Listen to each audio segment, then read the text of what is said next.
most assembled wonders of the world. Professor Marvel's patent wonders of the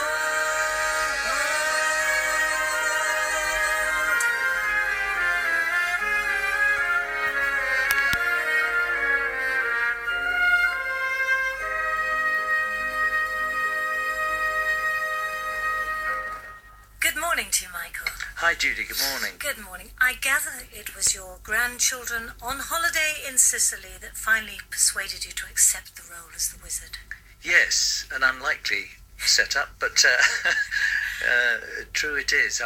We rented a house there for the whole family, and so it was quite a large gathering. And I'd been in New Zealand for the last 3 years, so hadn't really seen my grandchildren in London at all, and for any length of time. And they'd suddenly become of an age where, 12, 13, that you could actually have conversations and hear what they really thought about life as it up to now.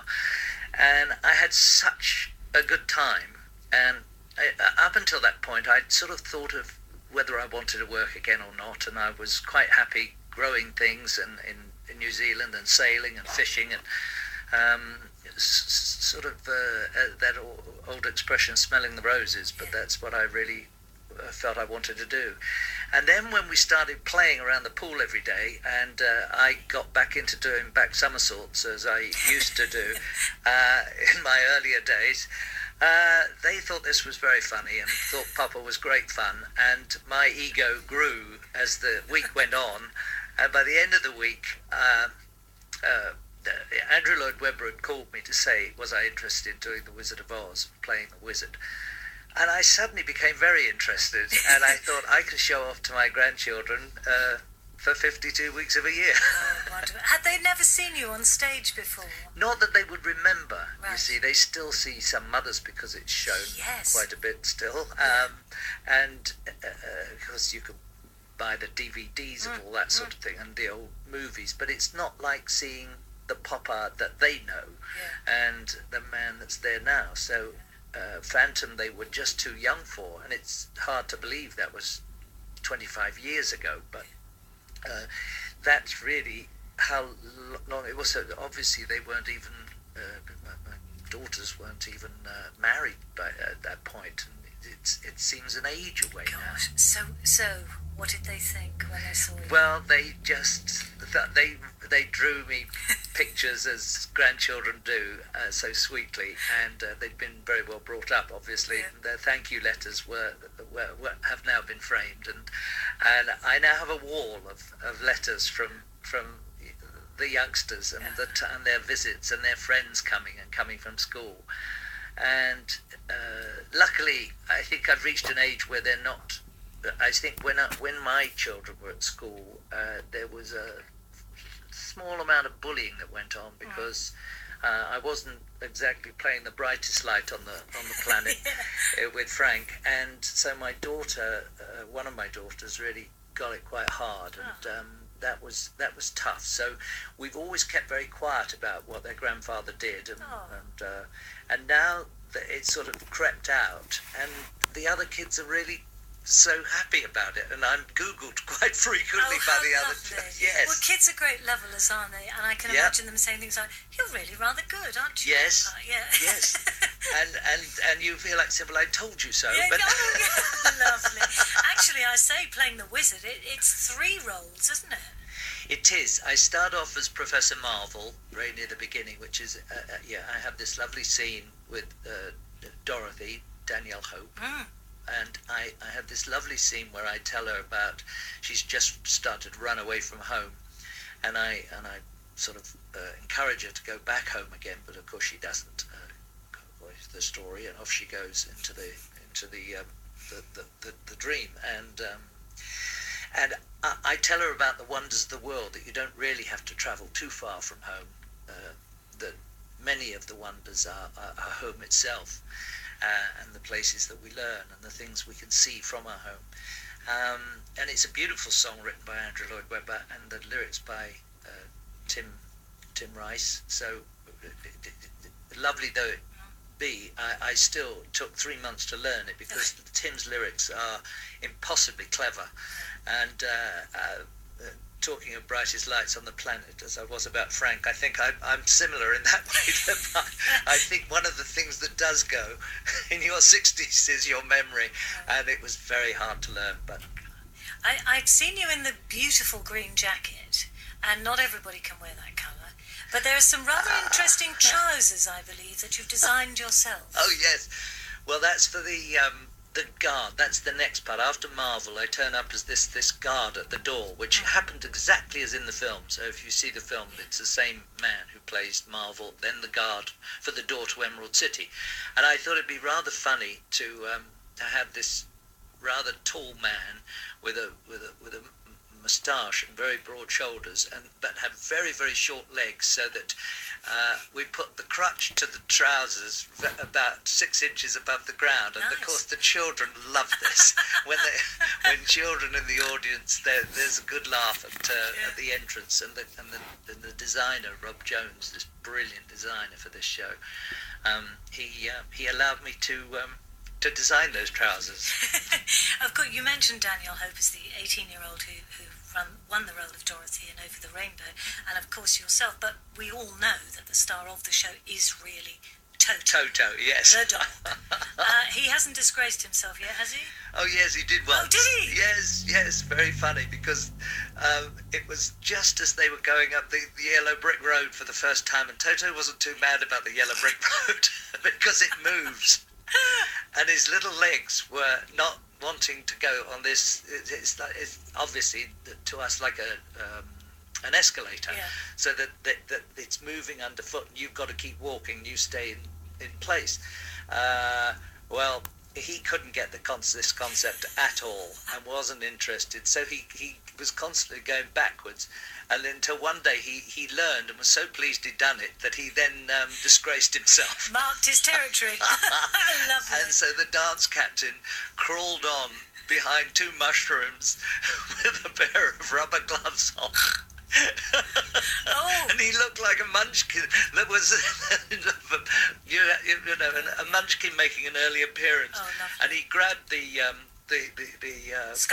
sculpture, and then took it off, and was the hero of the company, and has remained so ever since. Oh, thankfully you didn't have a director who says, that's good, that works, keep it in. Yes. Yeah. Now, I know you're not on stage all of the time, so I presume a good role to ease you back onto the stage, because I hadn't realised this is a very important role for you. You've been so ill for such a long time, during and after The Woman in White. Well, I did The Woman in White, I think it was about 6 years ago, 5 or 6 years ago, and another brilliant design of mine, I designed the outfit, helped to design the outfit that I should wear, because he was a very, very large man, Count Fosco, in Woman in White, and I regretted it from as soon as we started previewing. I knew that I'd made a big mistake, because I was losing so much water, I was absolutely pouring water, because this foam suit was, it made me about, I suppose, look about 35 stone. Oof. And it was vast, but very realistic, and so I was so keen on this. I thought this was great. And then after 3 months, I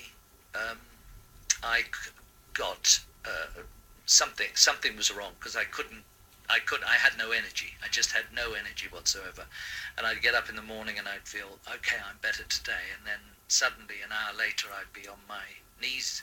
And this went on with tests for months and months and months. And it turned out in the end that it was ME. And nobody really seemed then to understand what to do with me, how to deal with it. And I upped and off to New Zealand.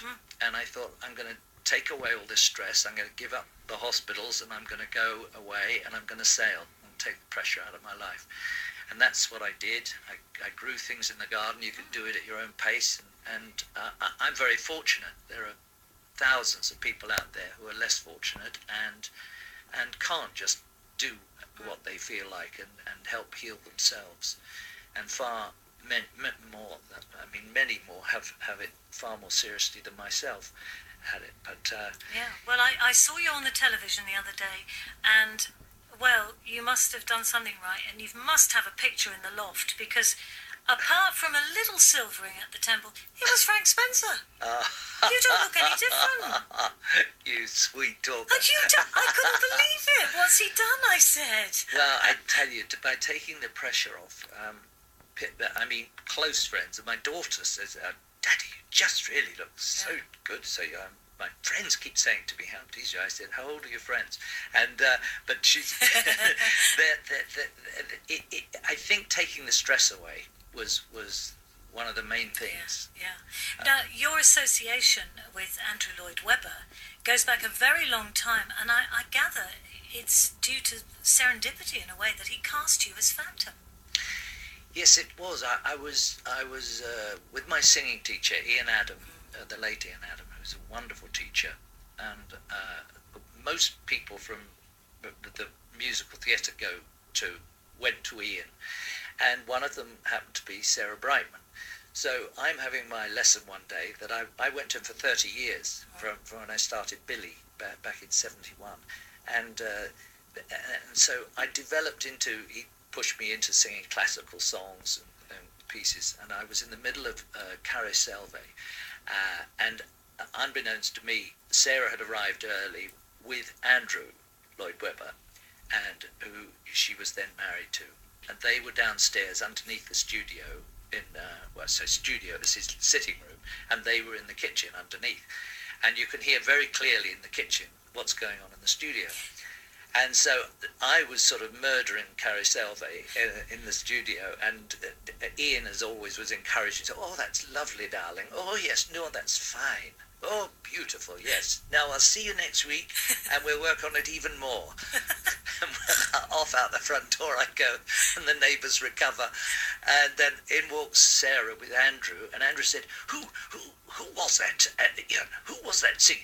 And he said, oh, I'm sorry about that, Andrew. It was Michael Crawford. He's attempting Carousel. And he said, I do believe we found our Phantom. Wow. Well, that was an extraordinary piece of casting, because to the majority of people, you were the hapless Frank Spencer. Yes. I mean, yes, you'd been in Funny Girl, yes, you'd been in Billy, but that was a big one and demanded a big voice, which you must have had to work long and hard on. Well, yes. I mean, in all seriousness, by the way, I wasn't lucky enough to be in Funny Girl. I was in Hello Dolly with Barbara Streisand. Yes, of course it was, but I had worked long and hard with Ian to work on the voice and the stretching of the scale that I could possibly attempt. And so my deeper register came out much more when I was about 30 odd, and I didn't do Phantom till I was 40 something, and so I was able to have the basis of this voice. And I think mainly what it was when we were creating it was I was allowed to bring out the man's soul. So Andrew wasn't insisting on night time sharp to sing it in that way, which would have been most acceptable, most probably by anybody. But I was able to talk about the world he lived in, and so it was like a saxophone in a way that night time, you were coming from somewhere else, and he let me develop that. And it's really hard to do because you're using a much more breath singing that way, and you want to have long phrases to hypnotize an audience, to hypnotize Christine, and it was a wonderful exercise, and took every day I'd rehearse with the voice for at least 6 or 7 hours, and so for 3 months, after having anyway done 2 lessons a week for 28 years. So I think I was, if anyone was ready, I was at the starting blocks. Well, it won you an Olivia, yeah. It did indeed. I was very fortunate. Michael, you've constantly surprised other people with what you've done. You know, your circus skills in Barnum, your voice in Phantom. Have you surprised yourself? Oh yes. I was always very determined when I was 9, hitting a ball up against a wall with my hand and seeing how long I could do it for. And I'd have a friend, 2 friends, Smith and Johnson, and I'd play against them all the time. And of course I'd be all 3, because I was an only child. And I always had a competitive instinct, but I never ever thought. Every time I do something and I get somewhere, I think I could never believe I would be in this position. I would never have believed I would go to Vegas and headline a show. I would never believe I'd be in the West End in a leading role, which luckily my mother saw before she passed away, and I was 20 and she went when I was 21, and so she actually saw me reach the West End in Come Blow Your Horn. Oh, wonderful. Yes. You've worked with so many people, John Lennon, Gene Kelly, didn't he? Yes, Gene Kelly directed Hello, Dolly, yeah. And Buster Keaton I worked with in A Funny Thing Happened on the Way to the And Fall. Steve McQueen. Steve as well, McQueen, one yes. Of your early, and when didn't you share a role, your very first role, with David Hemmings? Yes, I did. And Benjamin Britten's Let's Make an Opera. Yeah, yes. yeah. Is there anybody you've always wanted to perform with and haven't had the opportunity? You know, I've never had dreams like that. I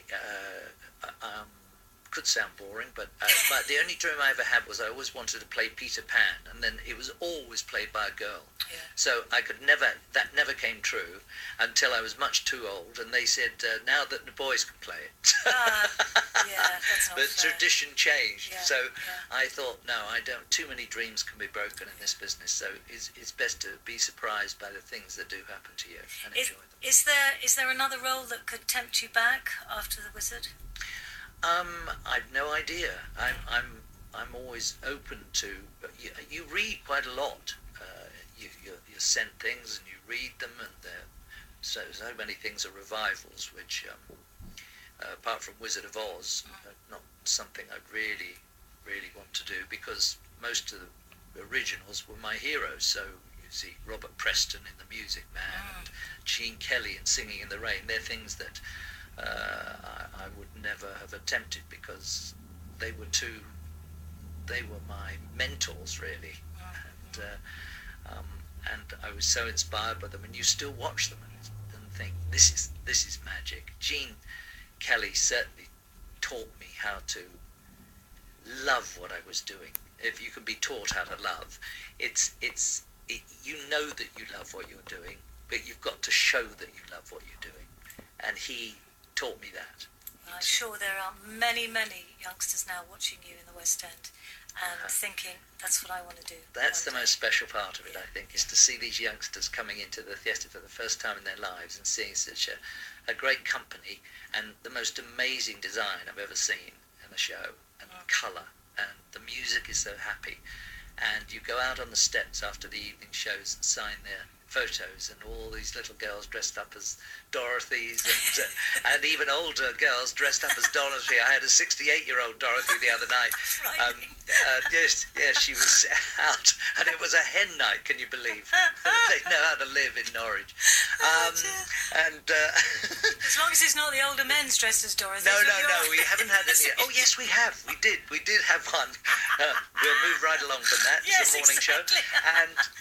And then the little boys dressed as Tin Men and Scarecrows. It is very, very sweet to see. And of course, a very special place to perform, the Palladium. The best. It is the best.